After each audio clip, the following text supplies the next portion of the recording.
The final year of the Second World War is often remembered as a period of sweeping offensives and collapsing enemy fronts, but far from the public eye, another war unfolded, one waged in silence, carried out by men whose names rarely appear in history books. In early 1944, while Allied armies surged across Italy and prepared for a return to Western Europe, the Office of Strategic Services activated a collection of deep penetration missions that would push small teams into the very heart of Axis-controlled territory. It was a campaign defined not by battalions or armored columns, but by the quiet resolve of operatives who slipped behind enemy lines with little more than radios, map packets, and orders that officially never existed. For these operatives, the struggle began the moment they reported for training. Camp Ritchie, Camp McDowell, and the remote sites used by OSS Special Operations, SO.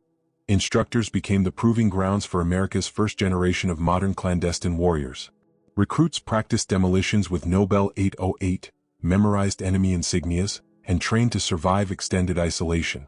Many came from unusual backgrounds, linguists from New York's immigrant districts, mountaineers from Colorado, or academics pressed into espionage for their knowledge of Europe's geography. One instructor remembered warning each new class, "The uniform you're wearing today may be the last one anyone sees you in." It was not hyperbole. Failure in the field rarely ended with evacuation. By the start of spring 1944, the OSS Secret Intelligence, SI, and Special Operations branches were already shaping missions across occupied France, northern Italy, Southeast Asia, and the Balkans. But the missions highlighted in this investigation, those that would later vanish from normal channels, were assembled under tighter compartments. Operations officers combed through regional reports from the Allied Force headquarters in Algiers, decoded communication gaps in the Balkans, and studied Japanese troop studies from the China-Burma-India theater. The pattern was clear. Conventional armies could not reach certain areas in time, but small infiltration teams might. Many of these deployments were supported by the 15th Air Force and Royal Air Force squadrons flying B-24 Liberators modified for night insertions. Others depended on long-range subs operating out of Fremantle or Pearl Harbor. One Navy operator recalled the tension aboard a submarine as OSS teams prepared to disembark. No fanfare, no briefing, no farewells. They stepped into the night like ghosts. These teams carried lightweight Jenks radios, pigeon tubes in some theaters, and just enough explosives to cripple a rail line before slipping back into the shadows. To understand why these missions took on such urgency, it's important to recognize the larger operational landscape of early 1944. The Allies were preparing for Operation Overlord in the west and explosive advances up the Italian peninsula. Meanwhile, in the east, Soviet victories at Korsun and Leningrad pressured German commanders to reinforce multiple fronts simultaneously. That pressure meant opportunities, cracks in the enemy's security, gaps in their logistical arteries, and regions where retreat blurred into confusion. The OSS sought to exploit those weaknesses by providing intelligence that military planners desperately needed: enemy withdrawal paths, ammunition shortages, partisan loyalties, and the location of fortified fallback lines. A wartime diary from Colonel William Wild Bill Donovan, the OSS director, captures the urgency of these operations. One entry reads, "Certain doors will open for a moment and never again. We must be inside before they close." It was a philosophy that defined the missions that followed, missions launched with deliberate precision yet destined to disappear into the very chaos they sought to illuminate. Still, despite the extensive planning, the teams faced challenges for which no training could fully prepare them. Enemy patrols were relentless, resistance networks were fragmented, and weather often turned insertion zones into deadly traps. A single misread wind direction could scatter a parachute team miles from its intended landing point. A faulty radio crystal might sever all communication for days. Even friendly forces posed risks. Partisan disputes in Yugoslavia or factional battles in northern Italy could turn an OSS ally into a hazard overnight. The human dimension of the struggle, fear, exhaustion, hunger, pressed on every operative even before encountering the enemy. This intricate environment sets the stage for the 5 missions explored in the coming parts, each representing a unique disappearance shaped by terrain, timing, and the fractures of war. Some of these teams walked willingly into regions cartographers could only guess at. Others deployed with the understanding that rescue was impossible if their operation failed. What binds them together is the finality of their silence. Teams that made their initial reports, then vanished into an expanding landscape of conflict. And as the spring of 1944 gave way to summer, Allied commanders could not yet know that among their many deployments, a handful would never return a signal. Their absence would soon spark questions inside intelligence circles. But for now, their missions remained officially active, hanging in the air like transmissions waiting for a reply that would never come. The mystery of those vanished operatives begins here, in the shadows of a war already enormous, yet hiding secrets still uncovered today. In the fractured, mountainous landscape of northern Italy in late 1944, the war took on a character far removed from the sweeping offensives of the main Allied armies. Here, the conflict narrowed to footpaths, alpine passes, and small villages held by pockets of German troops and Italian fascist militia. It was within this labyrinth, where loyalties shifted with the weather and entire valleys could fall silent without explanation, that several OSS teams carried out their most delicate missions. Among them was a small cell from the Margherita Network, a resistance-focused intelligence operation run out of Lugano, Switzerland. Their objective was simple in concept yet perilous in execution: penetrate German-held areas north of Lake Como and deliver intelligence on troop movements feeding the Gothic Line. But the terrain and timing would soon conspire to make their mission one of the most enduring mysteries of the Italian front. Their struggle began the moment they crossed the Swiss border. Unlike frontline soldiers, OSS operatives entered the field with no expectation of immediate support. They traveled in civilian clothing, carrying forged identity papers and miniature radios concealed in hollowed-out rucksacks. The cell consisted of 5 men, 2 Americans, a British signal specialist attached from SOE, and 2 Italian partisans familiar with the mountain trails. Their leader, an Italian-American SI officer named Lieutenant Dominic Ferretti, had grown up translating for neighbors in New York's Little Italy. Now he found himself relying on those same linguistic instincts to negotiate safe passage across partisan-controlled ridges. In a terse pre-mission briefing, he warned his men, "By morning, no one on either side of this border can help us. Whatever happens down there stays with us." Historical records from the Allied force headquarters in Florence indicate that this infiltration was part of a broader effort to map the German 42nd Jaeger Division's fallback routes. The Wehrmacht had spent months reinforcing positions along the Gothic Line, using the northern lakes and mountain roads to shuttle men, fuel, and munitions to the front. Allied planners needed clarity, especially as winter set in and the weather grounded reconnaissance flights for days at a time. Yet Italian partisan groups, CLNAI, Brigate Garibaldi, and the remnants of monarchist factions, did not always cooperate. Some factions refused to share intelligence, while others engaged in violent disputes over territory. Into this web of tension, the Margherita team descended. A diary entry later recovered from a Swiss intelligence intermediary hints at early trouble. Ferretti reports unusual silence in the valley. Locals avoid the roads. Fascists seen near Dervio. Patrol strength unknown. Even in the best conditions, radio transmissions were risky. Operating a Type 3 Mark II suitcase radio required securing a hidden room, stringing an antenna across beams or rooftops, and transmitting for no more than 20 seconds to avoid German direction-finding units. When the Margherita cell missed its first scheduled window, 3:20 on December 8, 1944, commanders in Lugano assumed weather interference. When they missed the second, unease spread. The reveal came in fragments, pieced together from scattered testimonies. A villager later reported hearing distant gunfire near the San Giorgio Pass the same night the team was expected to move south. Another claim, offered by a partisan courier months later, described foreigners speaking English being stopped by a patrol of the Italian Black Brigades, though the account lacked specifics. And a post-war Allied interrogation of a captured Wehrmacht signals operator included a cryptic reference to American agents intercepted near Gravedona. None of these accounts aligned perfectly, leaving commanders to sift rumor from truth in a region where deception was commonplace. Looking back from a modern perspective, the Margherita disappearance underscores a critical lesson. Intelligence operations depend not only on planning and training but on the stability of the human networks that carry them. Partisans were invaluable to the Allied effort, but they were also fractured by ideology, personal grievances, and the fear of reprisals. Operatives like Ferretti's team navigated these tensions every hour they remained inside enemy lines. In many ways, the uncertainty surrounding their fate is a testament to the complexity of wartime Italy, where a single decision by a local militia chief or a betrayal by an informant could erase a team's presence within minutes. By late December 1944, Allied commanders had to accept the inevitable. The Margherita cell had vanished. No bodies were discovered, no radio equipment recovered, and no definitive German report confirmed their capture. The only physical evidence, a torn map case found months later near a disused shepherd's hut, offered no clues beyond the fact that the team had indeed passed through the valley. Their disappearance deepened the mystery surrounding OSS operations in the region, raising questions that would linger long after the war ended. As the winter snows settled across the Alps, commanders shifted their focus to the next wave of operations. But the silence from the Margherita team lingered, an unresolved break in the chain of intelligence gathering at a moment when every detail could shape the course of campaigns across Italy. And hundreds of miles away in the jungles of Southeast Asia, another OSS patrol was preparing to step into terrain that would soon echo with its own disappearance, leaving commanders once more waiting for transmissions that would never come.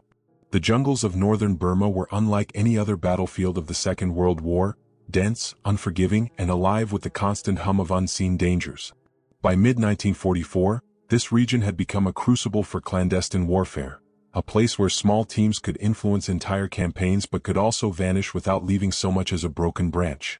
It was here, in the remote highlands west of Myakina, that an OSS Detachment 101 reconnaissance patrol set out on what would become one of the most enduring mysteries of the China-Burma-India theater. Their disappearance, recorded only through incomplete logs and scattered testimonies, still raises questions that historians continue to debate today.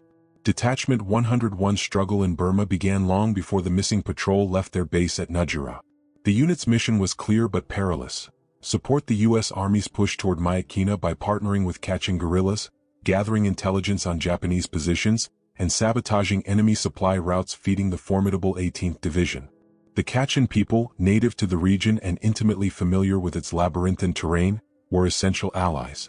Their tracking abilities, silent movement, and deep knowledge of hidden trails made them some of the most effective irregular fighters of the entire war. Yet even with Kachin guidance, the jungles beyond Myakina were known as the land where maps end, a phrase muttered so often among Detachment 101 operatives that it became a grim inside joke.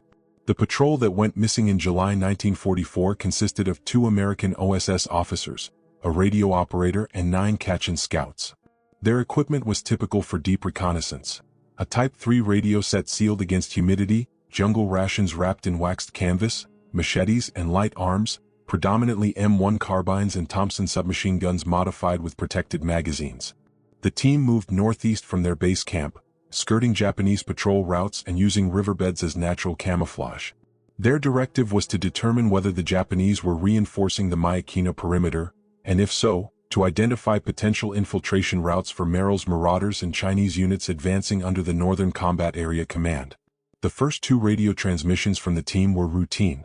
On July 12, they reported spotting enemy troop columns along a narrow ridge known locally as the Serpent's Spine. The following day, they sent a brief message indicating they had discovered a recently abandoned Japanese outpost containing maps and fragments of coded documents. But after that point, no further signals ever reached Detachment 101 headquarters. The last message, moving east. High activity. Will report at new position, was the final trace of the patrol. Historical insight into what followed is limited but compelling. Captured Japanese diaries found later that year mention increased military sweeps south of Mogaon, triggered by the discovery of foreign agents directing natives. One entry notes the execution of 3 men in foreign clothing, though the location and dates do not perfectly match the missing patrol's route. Whether this refers to the OSS team remains an unresolved question, complicated by the fact that multiple covert groups operated in the region during the same period. The jungle itself posed its own lethal challenges. Monsoon rains turned trails into rivers and rivers into traps. Visibility often dropped to less than 10 feet. Even seasoned Kachin fighters sometimes struggled to track movement after a storm. A former OSS liaison officer once remarked in an after-action report, "A man can step off the trail and vanish as though the earth swallowed him." It was not hyperbole. The dense vegetation, combined with steep ravines and sudden mudslides, made navigation hazardous even to experts. A single misstep could render the entire patrol vulnerable to ambush, injury, or disorientation. Yet the patrol's disappearance does not fit neatly into the explanation of environmental hazards alone. The Japanese 18th Division was renowned for its discipline and counterinsurgency skills. Their patrols often set silent ambushes, laying wait for hours in the humidity and darkness. The OSS team, burdened with a radio pack and likely slowed by terrain, may have stumbled into such a trap. Kachin scouts later reported discovering signs of a skirmish in the region, spent cartridges, an overturned ration kit, and a strip of American-issue cloth, though these clues were too sparse to form definitive conclusions. Other theories point to the possibility of the patrol dividing in the aftermath of an initial confrontation. Some Kachin accounts suggest that groups occasionally split to evade Japanese forces, hoping to rendezvous at prearranged points. If the OSS patrol attempted such a maneuver, dense terrain or injuries could have prevented them from reuniting. Their absence from any known Kachin village, however, casts doubt on the idea that survivors escaped.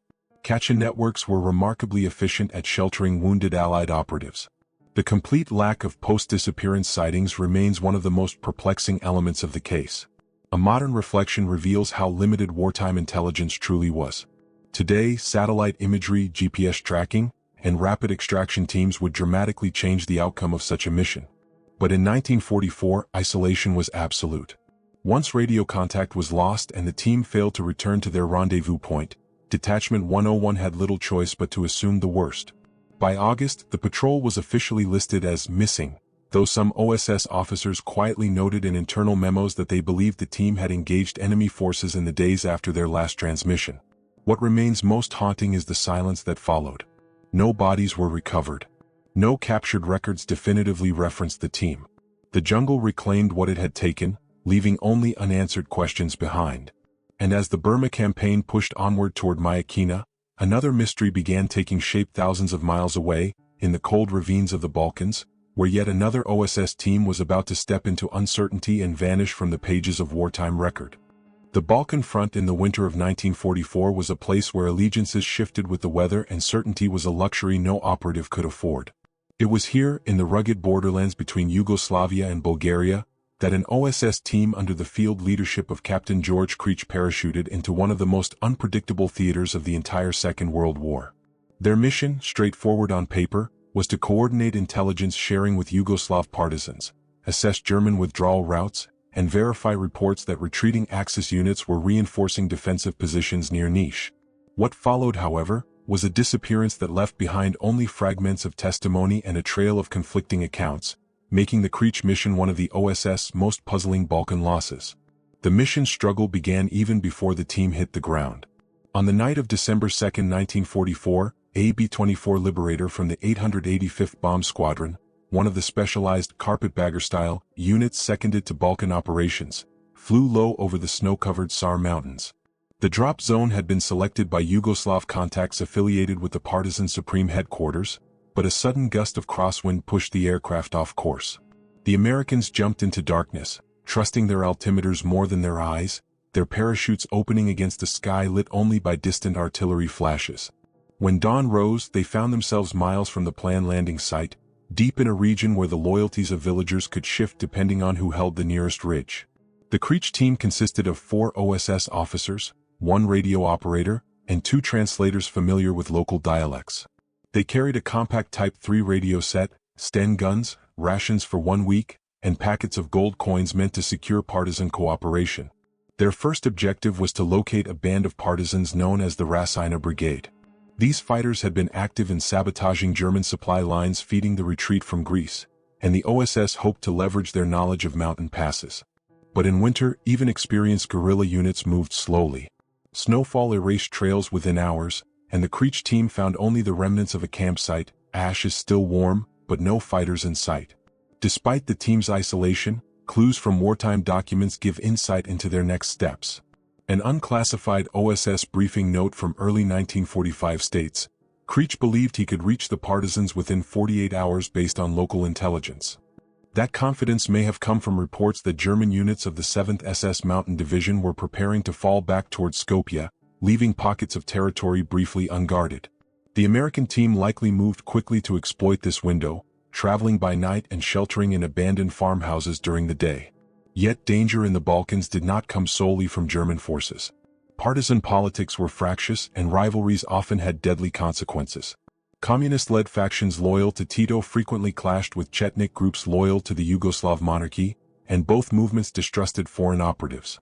Captured diaries from Chetnik units mention suspicious Anglo-American agents traveling near the Bulgarian frontier, individuals who asked too many questions and were believed to be aligned with opposing factions. Whether these references describe the Creech team remains unclear, but they illustrate the volatile human terrain the OSS was forced to navigate. The Creech mission's last confirmed event comes from radio logs. On December 5, a weak transmission reached Bari, ETA for contact delayed. Moving east. Will attempt relay tonight. Static drowned out the remainder of the message. No further communications followed, despite scheduled windows on the 6th and 7th. OSS operators attempted emergency broadcasts, using alternate frequencies and call signs, but nothing came back. The silence was immediate and absolute. The reveal of what might have happened emerges from post-war interviews with villagers and partisan fighters. One account describes a firefight near the hamlet of Topley-Dhu around the same period, involving German military police sweeping the area after several supply depots were burned. Witnesses recalled seeing foreigners, not Slavs, running through the forest as gunfire echoed across the ravine. Another testimony, provided years later by a former Bulgarian militia member, claims that a group of armed men speaking English and Italian were captured and handed over to German authorities. But no German record confirming the capture has ever surfaced, leaving historians to question the accuracy of these accounts. There is also a theory, supported by some OSS field reports, that the team may have inadvertently crossed into territory controlled by the Bulgarian Second Army, which was in the process of switching sides after the Soviet advance into the Balkans. Confusion among local forces during this period was extreme. Units changed allegiances while still wearing the same uniforms. If the Creech team encountered such troops, the consequences could have been unpredictable, ranging from forced disarmament to detention without record. Reflecting on this disappearance today offers lessons about the fragile nature of early special operations. Modern missions benefit from satellite tracking and precise insertion methods, but for the OSS, a slight navigational error or a shift in local politics could transform a straightforward mission into an unsolvable mystery. The Creech team operated in an environment where information was fragmented, loyalty shifted hourly, and every night brought the possibility of unexpected encounters. As the Balkan winter deepened and Allied forces pressed northward, the Creech mission faded from operational logs, marked simply as missing.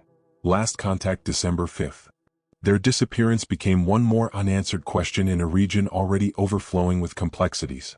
And while the Balkans buried one OSS team in uncertainty, another American unit, this time in the heart of collapsing Germany, was about to embark on a jackpot mission whose fate would prove equally enigmatic, and perhaps even more haunting.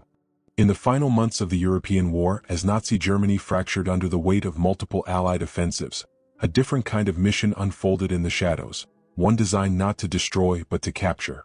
These were the OSS jackpot operations, rapid insertion missions intended to locate and secure German scientists, codebooks and research documents before they could be seized by the collapsing SS bureaucracy or fall into Soviet hands. Among these missions, the most enigmatic was the team deployed near the Harz Mountains in April 1945. What began as a high-priority intelligence sweep would end in one of the OSS' most baffling disappearances, occurring in the chaotic final days before victory in Europe. The hook of this mystery lies in the timing. By early April, Allied forces had already broken through the Rhine and were racing eastward. Every day mattered. American commanders feared that German technical units, especially those tied to encrypted communications and advanced weapons research, were attempting to relocate into the Harz, a region honeycombed with mines, tunnels, and makeshift fortifications. A 1945 signal from OSS headquarters in Paris put it bluntly: there exist multiple indications that priority materials of technological value are being moved into underground structures in the Harz. Immediate action required. The Creech mission had vanished only months earlier, and yet once again the OSS prepared to send a small team into uncertain terrain. The struggle for the team began with their insertion. On April 7, 1945, a 6-man OSS unit, 2 intelligence officers, a cryptologic specialist, a demolition sergeant and 2 German-speaking NCOs, moved out from an advanced command post near Göttingen. They traveled in a modified Dodge WC-52 fitted with concealed radio compartments, posing as an advanced reconnaissance party from the U.S. 3rd Armored Division. As German command structures collapsed, such disguises were often more effective than outright stealth. Roadblocks were manned by teenage Volkssturm fighters and remnants of shattered Wehrmacht battalions who were as desperate to survive as anyone else. Their objective was to locate a rumored archive point within an abandoned mining complex south of Osterode, an alleged consolidation site for communications logs and cipher materials from retreating German units. The mission directive referenced intelligence from a captured courier whose documents suggested that elements of the Oberkommando des Heers, OKH, signal branch had moved files to a temporary holding facility carved out of an existing iron ore mine. The Americans' task was to confirm the site, secure any documents, and exfiltrate before Soviet forces closed the operational window. The insight we have into the team's route comes from the last transmissions recorded by the OSS relay station in Kassel. At 16:20 on April 8, the team reported, "Approaching sector, increased vehicular traffic heading south. German SS elements appear fracturing." This was consistent with historical records. Multiple SS units in the Harz had chosen to fall back into the mountains rather than surrender. At 19:10 another message followed, "Roadblocks abandoned. Locals report heavy movements toward Braunlage area." That was the last complete transmission. The reveal, and the beginning of the mystery, comes from a final, fragmented signal received at 21:47. Static nearly drowned it out, but operators reconstructed three partial phrases: contact, underground, and moving to East Ridge. The signal ended abruptly. Attempts to raise the team failed for the next 48 hours. When the U.S. 1st Infantry Division reached the area days later, the entire corridor was a maze of abandoned equipment, burned-out vehicles, and hastily evacuated German outposts. Witnesses, including liberated forced laborers, described SS units sealing mine entrances and destroying documents before retreating deeper into the Harz. Yet none recalled seeing American prisoners. No bodies were found. No equipment matched the OSS team serial numbers. It was as though the patrol had entered the mountains and simply dissolved into the chaos.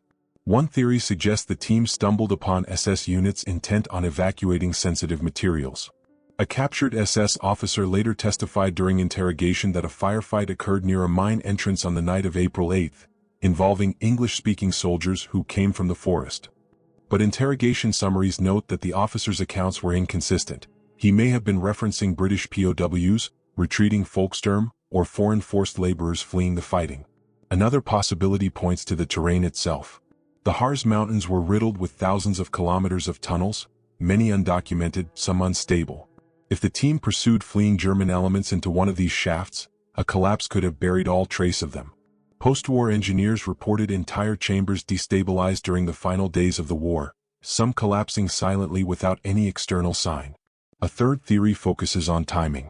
Soviet forces advancing from the east entered the region within days. It is possible the OSS team was captured or killed in crossfire between retreating German units and Soviet vanguards. If so, their fate may have been lost in the confusion of post-war prisoner processing. Records from the Eastern Front were notoriously incomplete. Modern reflection only deepens the mystery. Unlike other OSS losses, the jackpot team disappeared in a region that would soon be thoroughly searched by Allied intelligence for Operation Harborage and Operation Alsos. Yet no trace of them surfaced in any of the scientific or intelligence sweeps. Even today, amateur researchers and local historians propose new theories: hidden tunnels, misidentified graves, or overlooked wartime reports, but none have produced definitive evidence. As April 1945 drew to a close and Germany collapsed, the OSS formally listed the team as missing, presumed lost in action. Their disappearance became a footnote in the rapidly concluding war, overshadowed by the enormity of events elsewhere. But the mystery remained, and it cast a long shadow. And as the war ended, a final chapter still waited to be written, one centered on the post-war hunt for answers, and the lingering silence left by multiple OSS teams whose missions ended without return. In the immediate aftermath of the Second World War, as Europe lay fractured and exhausted, Allied command faced not only the monumental tasks of reconstruction and repatriation but also a subtler, more unsettling challenge: accounting for those who had never come home. For combat divisions, losses were often recorded with painful precision. But for the OSS, whose missions operated beyond front lines, beyond normal documentation, some disappearances lingered like unfinished sentences. The missing teams from Italy, Burma, the Balkans, and the Harz Mountains became part of a quiet post-war investigation conducted through interrogation rooms, captured archives, and the fading memories of scattered witnesses. It was an effort that stretched from 1945 well into the early Cold War and produced more questions than answers. The struggle of this final chapter began with the simplest of tasks: assembling the scattered fragments of wartime intelligence into something resembling a coherent narrative. OSS files had been stored separately across theaters: Bari, Cairo, Kunming, Paris, and in many cases were already in the process of being transferred into the newly formed Strategic Services Unit, SSU. The interim body created after the OSS was dissolved in October 1945. Commanders and analysts combed through radio logs, mission briefings, and partisan reports. Yet for each missing team, the same obstacles reappeared. Incomplete transmission histories, misidentified map coordinates, and the inherent ambiguity of operations conducted in hostile, shifting environments. One of the earliest insights came from the interrogation of German officers from the 18th Japanese Division, captured in the final days of the Burma campaign. They recalled executing foreign agents, but the dates and locations never fully aligned with Detachment 101's missing patrol. In Italy, Allied military government officers searched partisan records for clues about the Margherita network cell. Some former fighters remembered briefly glimpsing foreigners on the eve of an SS sweep. Others insisted they had sheltered no Americans in the period when the team vanished. A report filed in Milan in November 1945 summarized the investigation bluntly: accounts contradictory and insufficient. Area heavily disrupted. No conclusion possible. In the Balkans, the task was even more complex. Yugoslavia's political landscape changed almost overnight after the war. Tito's government consolidated control, rival groups dispersed, and earlier wartime disputes were often buried, sometimes literally. OSS liaisons interviewed partisan commanders who had been active near the Creech team's last known location. Some believed the Americans had stumbled into a German patrol. Others suggested they had been mistaken for Chetnik sympathizers and detained by communist groups.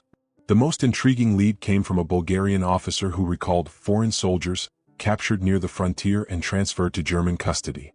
But with German records from late 1944 fragmentary at best, investigators could not verify the claim. The Harz Mountains mystery produced its own set of contradictions. When Allied technical teams scoured the region in May and June 1945 during Operations Harborage and Alsos, they documented countless tunnels, sealed mine entrances, and partially destroyed underground facilities. Cryptologic units reviewed captured OKH documents for any mention of foreign prisoners or firefights involving Allied infiltrators. None appeared. A geologist attached to the U.S. Army Corps of Engineers later noted that certain mine shafts had collapsed during the final retreat, likely burying anything inside beyond reach. But no physical evidence ever linked the collapse to the missing jackpot team. In the absence of remains or captured equipment, the case defaulted to uncertainty. The reveal of this period lies not in dramatic breakthroughs but in quiet, persistent silence. Many OSS personnel hoped that the chaos of wartime movements might conceal surviving operatives who had simply lost contact. But as months became years and as displaced persons camps emptied and POW registries stabilized, the absence of any trace grew more definitive. A 1947 memorandum from the SSU summarized the situation. Extensive searches have yielded no positive identifications. Probability of survival is assessed as negligible. It was a clinical statement, devoid of sentiment, yet it signaled the end of official inquiry for multiple missions. Still, the human dimension of these disappearances continued to echo in personal accounts. Former OSS officers spoke of comrades whose last known coordinates were penciled into margins of maps that remained pinned to office walls long after the war's end. Families of the missing received limited information, often no more than last contact, dates and regions of operation. Some pressed for details, hoping for a different outcome than the one implied by silence. One officer later recalled, "The hardest part was telling people we had no answers, not that we didn't want to give them, but that we simply didn't have them." A modern reflection on these events reveals how the early era of special operations relied heavily on human endurance and fragmentary intelligence. Today, satellite tracking, encrypted communications, and rapid extraction units would likely prevent such vanishings. But in the 1940s, a mission could succeed brilliantly or vanish entirely with no one left to explain the difference. The missing OSS teams embodied this razor-thin margin between triumph and disappearance. In the final years of the 20th century, occasional discoveries revived interest: a rusted radio component found near a Burmese trail, partisan testimonies recovered from long-forgotten archives, rumors of sealed tunnels in the Harz. Yet none definitively solved the mysteries. The war, it seemed, had absorbed its secrets too deeply. And so this final part closes with a lingering curiosity. In a conflict documented at unprecedented scale, how did these missions, carefully planned, boldly executed, simply vanish? Perhaps the answer lies not in conspiracy or hidden archives, but in the vastness of a world at war, where even the bravest operatives could be lost in the turbulence of history. Their stories remain incomplete, but not forgotten, preserved in the silence they left behind and in the questions that continue to echo through the decades.